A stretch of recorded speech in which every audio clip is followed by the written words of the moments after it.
सुनी पडती है. वैशाली, काय वैशाली, वैशाली काय आई, मी मला बोलावलं काय?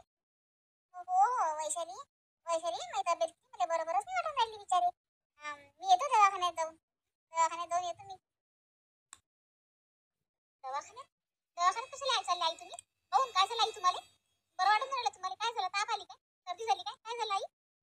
नाही वैशाली, तापही नाही आली ना सर्दी नाही झाली, पण काय माहिती काहून तर कसं तरीच वाटून राहिलं. जाऊन आल्याशिवाय थोडी समजी.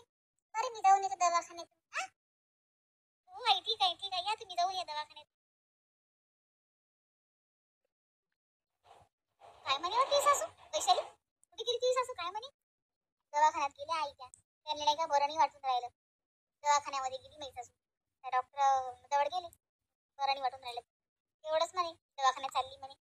आता बाबा बरं नाही वाटून राहिलं, चांगलं सांडवंट आहे ती सासू, चांगलं खाऊन खुदडून राहिली, चांगली कामं धंदे करून राहिली, बरं नाही वाटून राहिलं. कायचं बरं नाही वाटून राहिलं? नाटकी करते ती, नाटकं करत राहते, काही नाही झालं नाही त्या सासूले. हो ना आई, पाय ना मी सासू चांगली तर दिसून राहिली, पण कौनशी म्हणून राहिली काय मी. काय तर म्हणे मी दवाखान्यात चालली बाई, मी तब्येत खराब झाली म्हणे. आता झाली अशी जाऊ दे, कायची तब्येत खराब खायचं काही व कामाला धकानं पाहिली ती, आता कामं आहेत ना आता म्हणून पहिली दवाखान्यात. कामं करून घेशील मग म्हणून पहिली. असं आहे काय ते, असं आहे ना, मी कामच नाही करत आता. ती आली की आपण कामं करत बशी, ती करतच नाही ना काम, मी काम नाही करत नाही आता. मी झोपून राहतो, सांगून देईन की माझ्या डोकं दुखून राहिलं. असंच कर तू, काही काम नको करू आता. आपण त्या आली म्हणजे करीन आता, ते झालं नाही त्या सासूली नाही तू. हो बाबा वैशाली, आली मी आली. आई काय झालं तुम्हाला? तुमचा आवाजही खूप थकल्यासारखा वाटत होता. गेल्या त्यावेळेस तुमचा आवाज चांगला होता, अचानक काय झालं आई तुम्हाला? नाही हो वैशाली, मरे लय थकवा येलाय, लय थकवा, माझ्या अंगात ताप मुरेलाय अंगात. डॉक्टरने सांगितलं ना मला, आता 1 महिनाभर काळजी घ्या म्हणे मावशीबाई, तुम्ही आता चांगली. चांगलं घरचं जेवण जेवा म्हणे, मस्त तुमच्या हातचं वरण भात भाजी पोळी चांगलं. बाहेरचं तेलकट मेलकट खाऊ नका म्हणे, एकही काम नका करू म्हणे मावशीबाई, तुमची तब्येत तेव्हा टेंशन होईल म्हणे. असं म्हणे मी डॉक्टर, असं म्हणे मला. बाहेरचं खाऊ नका म्हणे, नाही तर मग तुम्हाला कावीळ होऊन जाईल म्हणे तेलकट खाल्लं म्हणजे. आता 1 महिनाभर मला आराम करायला लागते वैशाली, सगळं कामाचा लोड केव्हा आला बिचारे. पण जाऊ दे, ती आई येणार ना, तुझी सोबती कामं करेल. दोघी मालिक मिळून करा आता 1 महिना तेवढं, तेव्हा 1 महिना काळा चांगला आता माया चांगली टनमन तब्येत होऊन देईन हो नाही मग. दिवाळीपर्यंत चांगली टनमन झाली पाहिजे, मग मी कामं करायला ते कामात पडली पाहिजे, त्यात एकटीवरच लोड येईन ते सगळा. असं म्हणे काही डॉक्टर. बापरे बाप, असं म्हणे. बापरे 1 महिना आराम आहे, तापायचं मग खरंच खरं 8-10 दिवस 1 महिना आराम. हो बाई, आता डॉक्टरच्या पुढचं थोडी नाव बाई आपण. डॉक्टरला समजते का आपल्याला समजते, आपण थोडी काही एवढं बोलू शकतो. डॉक्टरला समजतं नाही बाई. लई मोठी औषध देऊन दिली बाई, त्या मला लिहून देऊन दिली. ती दवाखान्याची औषध प्यायला लावली, लई मोठी इंजेक्शन दिलं. आई कुठे आहे मग? तुमची औषध आणली पण नाही तुम्ही? नाही व वैशाली, माझ्यापाशी पैसे नव्हते ना, आता विनोदाला त्याला आणायला लावतं मग मी. डॉक्टरला ती घेऊन घेतली बिचारी, फक्त हात लावलं 500 रुपये घेते, आणि मग काय ॲटोने गेली, ॲटोने आली. 600-700 रुपयात गेली बी बाय, तेवढेच नाही सोबत नेले होते. औषध तर लय महाग झाली होती. विनोदला आणलेला होता विनोदाला म्हणजे. हो का, असं झालं काय? मग आता काय करता तुम्ही आई? आता आराम करता काय? हो बाई वैशाली, आता मी आतापासून आराम करायला लागून जातो. डॉक्टर म्हणे घरी गेलं म्हणजे काम करू नका म्हणे मावशीबाई, किचनचं तोंडी नका पाहू म्हणे, स्वयंपाकाला जाऊ बी नका म्हणे. अरे बापरे, हो का आई? मग करा मग आराम. काय झालं बापा येईन बाई तुम्हाला असं? अशी कोणती बिमारी झाली बाबा? स्वयंपाकाला पाय टाकायला चालत नाही तुम्हाला, कोण पाय चालत नाही स्वयंपाकालीच बाबा, असं काय झालं बाबा तुम्हाला? आता सकाळून चांगलं होतं तुम्ही, नाश्ता पाणी केलं मस्त, कामं धंदे केले, कालही चांगले होते परवाही चांगले होते, अचानक काय झालं तुम्हाला? असं एवढी मोठी बिमारी होऊन गेली. आता काय करता बापा, ते काय आपल्या हाते हाय काय? कधी कोणाच्या जीवाचं काय होईल सांगता येत. तुम्हीच माझ्या संग आता बोलून राहिले, तुम्हाला कधी समजा तुमच्या घरी गेल्या तुम्ही, आता तुम्हाला आला वाट्या, कोणी सांगू शकते का बाई? मी तर हेच म्हणेन की माईन तर माझ्या घरी होती, चांगलं चांगलं खाऊन गेली, चांगली बोलली चालली, फिरली घुमली, घरी जाऊन कशी काय वाट्या खाली, असं असं होते की नाही बाई? मग जीवाचं काय सांगता येते काय बापा? असंच नाही झालं. आता पण हाय ना मला देवाच्या कृपेनं सून आहे, तुम्हाला तरी सून नाही पण मला आहे ना, आता मी सून करते नाही सेवा, आहे की नाही वैशाली? करते की नाही माई सेवा? कोण मी? मी आणि सेवा? हो तूच, नाही तर कोण करीन? एकच सून आहे की नाही म्हणे, पण तिला सासूची तब्येत खराब झाली, सुनी तर करते राहते नाही का सेवा करायचं.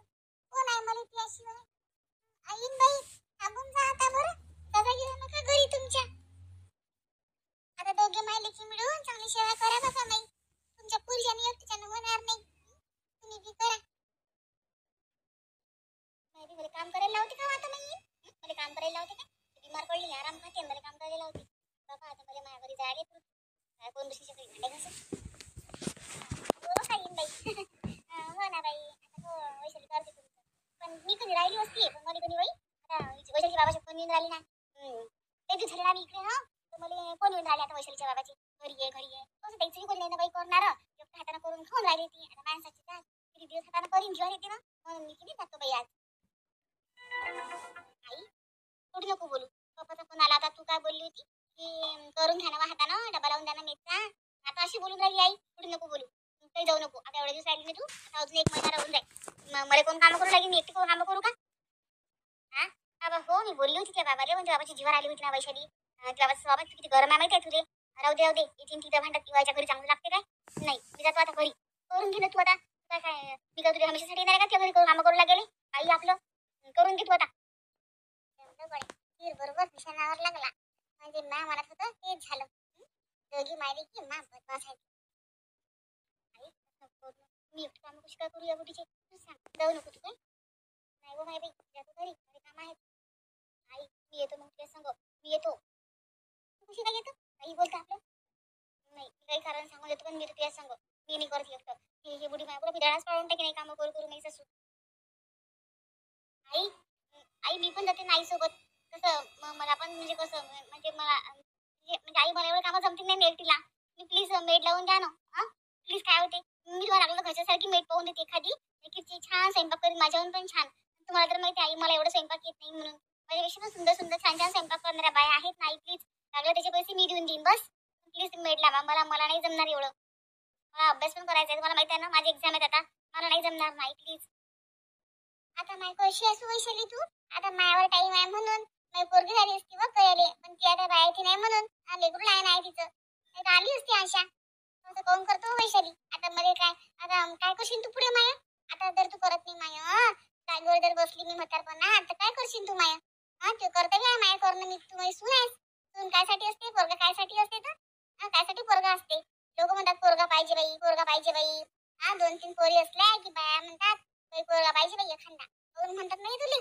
कोणी सेवा करायला पाहिजे असते तो सासू सून सासूची तू अशी पाहून जाशील मग कोण करीन माया हो ना आई सगळं बरोबर आहे तुमचं पण नाही होत ना माझ्याच्यानं नाही होत मी हे बघा छान एक्झाम देऊन झाली की मी नोकरीवर लागली की मग मी तुम्ही छान तुमच्यासाठी स्पेशल एक मेड लावून देईन टेन्शनच नाही असं नाही की मी तुम्हाला राबवणार नाही पण माझ्या स्वतःच्या नाही होत मी मेड लावू शकते त्यांचे पैसे पण भरू शकते त्याच्याने होत नाही माझ्याच्याने मी जाते माझ्या आईसोबत काय झालं चाललं कोणी आला काय तू विनोद हा बरं झालं बाप्पा आला अरे बाबा काही नाही ना मी दवाखान्यात गेली होती की नाही डॉक्टर म्हणे मावशीबाई तुझ्या अंगात ताप उरली म्हणे आराम करा म्हणे 1 महिना जागेवर जा उठू नका म्हणे स्वयंपाक तर अजिबात नका करू म्हणे ते तुम्हाला ताप वाढीन म्हणे कावीळ व्हायची शक्यता आहे म्हणे कावीळ मध्ये मग किती प्रकार आहेत तुझे माहित आहेत मग म्हणून मग आता एका जागेवर बसली मी बसलेलं म्हटलं 1 महिना कर बाई तू स्वयंपाक पाणी झाले काम आता मला आराम दे 1 महिना ती आई आहे तुला सोबती करू लागले ती बायको म्हणते की मी माझ्या घरी चालली मी राहत नाही इथं